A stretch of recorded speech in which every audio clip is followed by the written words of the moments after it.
సత్యవతి గారి నాయకత్వం,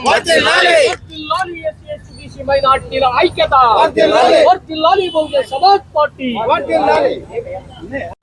మమ్మల్ని ముఖ్యంగా స్టేజ్ దగ్గర ఈరోజు నిరాహార దీక్ష కోసం ప్రయత్నాలు చేస్తూ ఉంటే స్టేజ్ని ధ్వంసం చేసి మమ్మల్ని అక్రమంగా అరెస్ట్ చేసి డిఎస్పీ గారు స్టేషన్కి తీసుకురావడం అన్నది చట్టరీత్యా నేరము. మేము 25 రోజులుగా మనీషా నాయర్ని అరెస్ట్ చేయాలని చెప్తే చర్యలు తీసుకునే వాళ్ళు మేము ధ్వంసం చేస్తామన్నామని, మనీషా నాయర్ మీద దాడులు చేస్తామన్నామని ఈరోజు హుటాహుటిన మమ్మల్ని తీసుకొచ్చి స్టేషన్లో నిర్బంధించడం అనేది ఎంతవరకు న్యాయం అని చెప్పి మేము పోలీసులు ప్రశ్నిస్తూ ఉన్నాం. మేము శాంతియుతంగా చేస్తూ ఉన్నాం. మేమే అరెస్ట్ అవుతాం. ముందు మనీషా నాయర్ని తీసుకురండి స్టేషన్కి.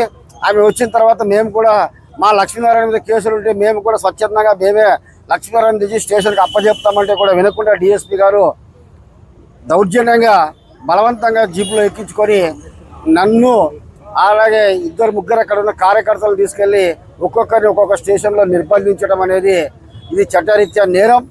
కాబట్టి మా నాయకులు వెంటనే సంఘటన జరిగిన వెంటనే కలెక్టర్ గారికి డిఎస్పీ గారి మీద ఫిర్యాదు చేయడం జరిగింది. కలెక్టర్ గారు అక్కడ ఉన్నటువంటి స్టేజ్ని, పూలే అంబేద్కర్ బొమ్మల్ని అన్నిటిని ధ్వంసం చేసినారు ఇల్లు.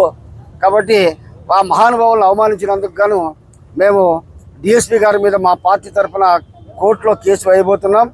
అలాగే ఇప్పుడు లక్ష్మీనారాయణని తర్వాత మనీషా నాయర్ని ఇద్దరిని ఒకేసారి కోర్టుకు పెట్టి ఈ ఉత్సాహం ముందే చూపించుంటే, మనీషా నాయర్ని ముందే అరెస్ట్ చేసి ఉంటే ఈ హంగామా ఇంత ఉండేది కాదు.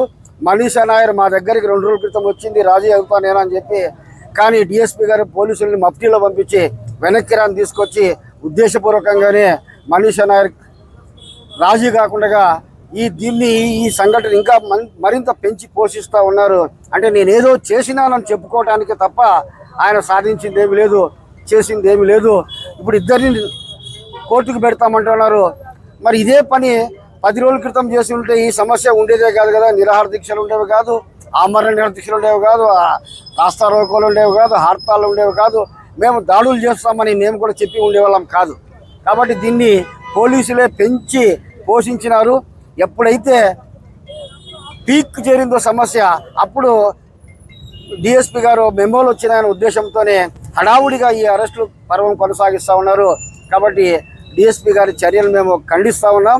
ఆయన మీద మా నాయకులు రాష్ట్ర ప్రధాన కార్యదర్శి కోర్టుకు కూడా వేస్తూ ఉన్నాడు. తదుపరి చర్యలు ఏంటన్నవి మా రాష్ట్ర ప్రధాన కార్యదర్శి చెప్తాడు. మిత్రులారా, ముఖ్యంగా ఉదయం మా రాష్ట్ర కార్యదర్శిని గద్దల నాగభూషణం గారిని శిబిరం కాడ అరెస్ట్ చేయడం జరిగింది. అందుకోసమే నేను కలెక్టర్ గారిని కలిసిన. ఈరోజు కలెక్టర్ గారి ఆఫీస్లో అతని పైన కంప్లైంట్ కూడా చేయడం జరిగింది డిఎస్పీ గారి పైన. ఏమబ్బా అంటే శిబిరంలో బాబాసాహెబ్ అంబేద్కర్, మహాత్మా జ్యోతిరావు పులే ఇట్లా మహనీయులు ఉండే బ్యానర్ని చించి వాళ్ళు కింద పడేసి అవమానపరిచినందుకు నేను డిఎస్పీ గారి పైన కలెక్టర్ గారికి కంప్లైంట్ చేయడం జరిగింది. అదేవిధంగా మా రాష్ట్ర కార్యదర్శి చెప్పినట్లు దీనిపైన హైకోర్టు కూడా మేము కేసు ఫైల్ చేస్తా ఉన్నాం. రేపు 14 పైన హైకోర్టు కేసు ఫైల్ చేస్తున్నాం. మొత్తం మా బహుజన లాయర్ ఫోరం దీనిపైన సీరియస్గా తీసుకుంటా ఉంది. దీనిపైన 100% 100% మేము కేసు ఫైల్ చేసి న్యాయం జరిగేంత వరకు డిఎస్పీ గారు ఈ విధంగా 1.5 రోజుల నుంచి మమ్మల్ని సతాయిస్తున్నందుకు కేసు 100% మేము ఫైల్ చేస్తున్నాం. ముఖ్యంగా నేను చెప్పేది ఏంటంటే మనీషా నాయర్ గారు దాడి చేసిన కొన్ని క్షణాలకే, అంటే మార్నింగ్ ఉదయం దాడి చేసింది, సాయంత్రం 5:30 ఈయన లక్ష్మీనారాయణ గారి పైన ఎఫ్ఐఆర్ కడతాడు. అంటే దాడి చేసిన వాళ్ళకే సపోర్ట్ చేసి ఎఫ్ఐఆర్ కట్టినాడంటే అక్కడ వారి నుంచి ఈయనకి ఎంత ముట్టింది అని.